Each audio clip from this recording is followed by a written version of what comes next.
பிறர் மானத்தை பற்றி பேசக்கூடாது. முதல்ல பிறருடைய கண்ணியத்தை பற்றி பேசக்கூடாது. அவர் கெட்டவராகவே இருந்தாலும் நல்லதா பேசணும்.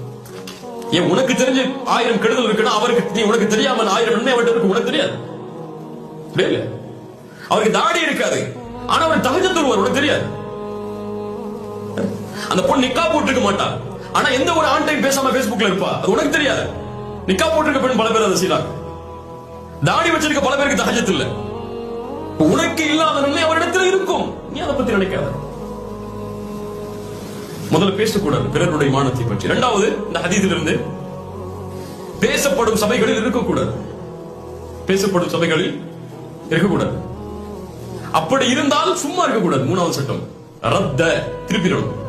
வேணாம், ஸ்டாப் பண்ணு, இதுக்கு மேல இதை பத்தி பேசாத.